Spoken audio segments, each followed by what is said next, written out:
Assalamualaikum warahmatullahi wabarakatuh.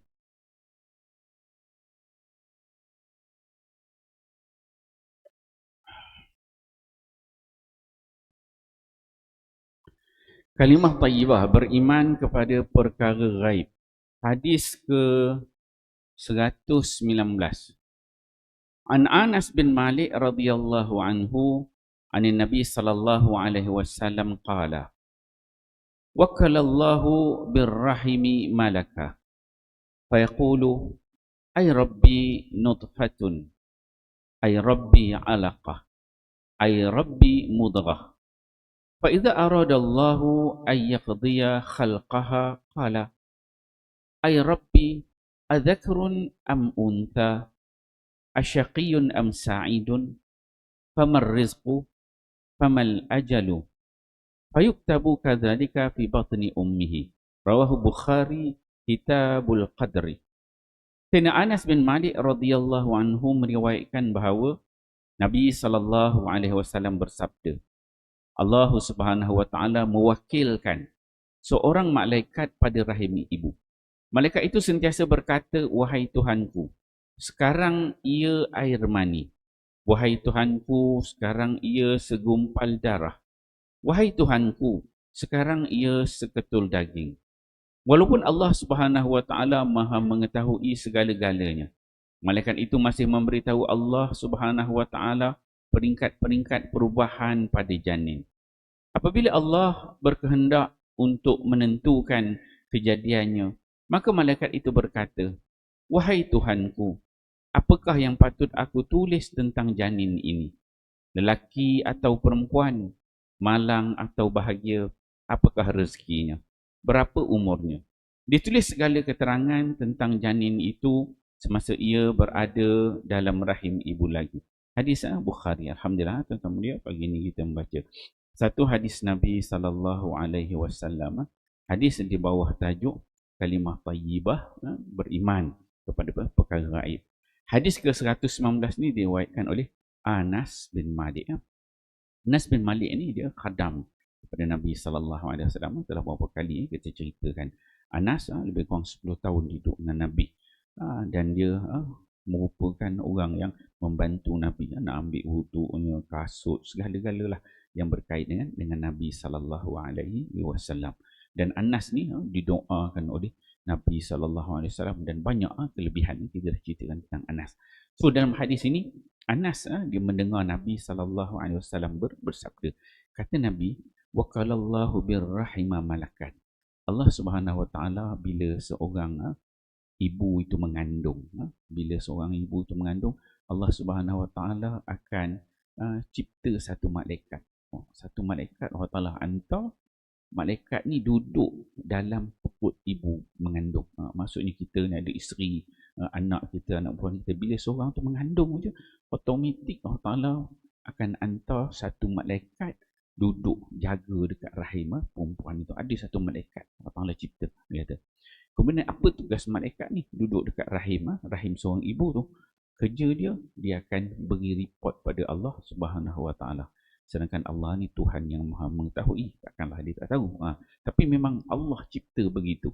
Maka tugas malaikat ni, pertama dia akan tengok bila berlakunya hubungan suami isteri tu, dia kata, dia report ke Allah, ya Allah, dia kata, air mani dia dah, dia kata, itu yang pertama. Dia kata, okey, air mani report ke Allah Ta'ala. Air mani dah sampai, dia kata, okey. Kemudian, Rabbi alaqah, wahai Tuhan, dia kata, dah berubah dah, air mani tu dah berubah menjadi darah, dia kata, dah jadi berubah menjadi segumpal darah. Okey. Kemudian ditunggu lagi, report lagi pada Allah. Ai Rabbi putrah, wahai Tuhan, dia dah berubah menjadi seketul daging.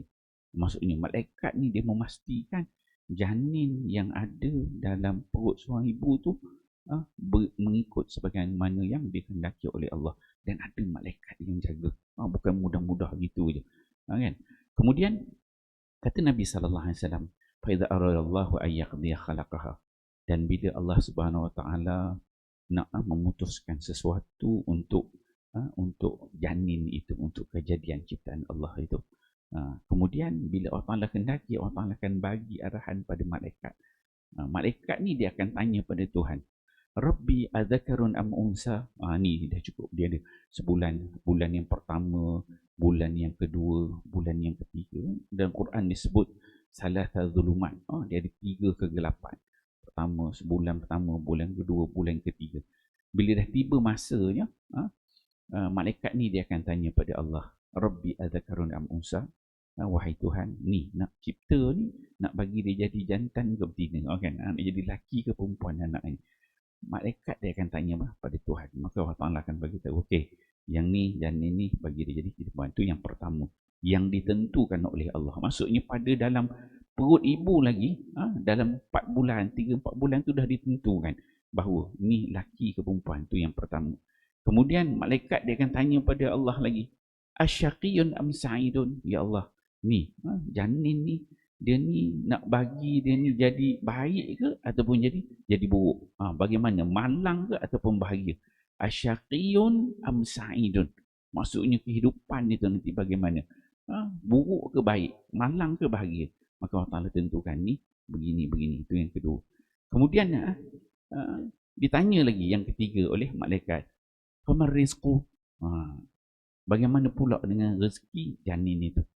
Nak bagi dia dalam dia hidup ni 1 juta ke, 10 juta ke, 40 juta ke, rumah berapa buah, isteri berapa ramai, kan, anak berapa orang, kan, dah ada dah rezeki ni tuliskan. Itu yang ketiga. Kemudian yang keempat, malaikat ni dia tanya lagi, ya Allah, famal ajal? Bagaimana pula umur dia ni, berapa panjang nak bagi? 20, 50, 60, 80, 100 tahun, kan, minta, ditanya. Maka Allah SWT akan tentukan, bagi tahu pada malaikat, okey, tulis umur dia banyak ni, berapa tahun. Fayuk tabu kadzalika fi batni ummi. Kata Nabi SAW, maka janin yang ada dalam perut ibu itu yuktab. Malaikat tadi ditulis kadzalika, ditulislah apa dia tadi, laki perempuan, bahagia celaka, rezeki dia banyak mana, ajal dia banyak mana, bila ajal dia. So 4 perkara tu dah ditentukan dan ditulis dalam perut ibu. Dah jelas. Jadi apa yang dapat kita faham, tuan-tuan, pada hadis ni nak menceritakan tentang takdir Tuhan. Takdir Tuhan yang berlaku pada kita pada hari ni. Senang, susah hidup kita semua ni, semuanya telah ditentukan oleh Allah Subhanahu Wa Taala. Jadi kita ni just play the game. Kita menjalankan blueprint yang Allah Taala dah bagi, dah cipta. Kita menjalankan, kita cuba jadi yang terbaik, buat yang terbaik dalam hidup kita ini, ikut sunnah Nabi SAW. Dengar para sahabat, ikut amal-amal yang baik kita ikut. Tak payah kita nak lawan ketentuan Allah, buat benda-benda yang tak baik, buat dosa dan sebagainya. Sebab rezeki dah ditentukan. Kalau rezeki dah tentukan, kita buat banyak mana sekalipun, kalau Allah Ta'ala dah tentukan rezeki kita ni RM30, RM30 tu lah. Tak mau jadi 50. Kalau kita rompak mungkin dapat RM60, tapi 30 tu lah tiba-tiba tayar pancit, kan? Dia jadi macam tu. Dia tak jadi. Sebab dah ditentukan. Jadi kalau kita faham konsep kejadian manusia, rezeki, ajal yang telah ditentukan, bahagia, buruk hidup kita, maka kita akan redha dengan apa yang Allah bagi pada kita. Dan kita sentiasa jadi insan yang bersyukur. InsyaAllah kita fahami hadis ini, amal dan sampaikan. Wallahu a'lam. Subhanakallah wa a'lam. Ila lazim.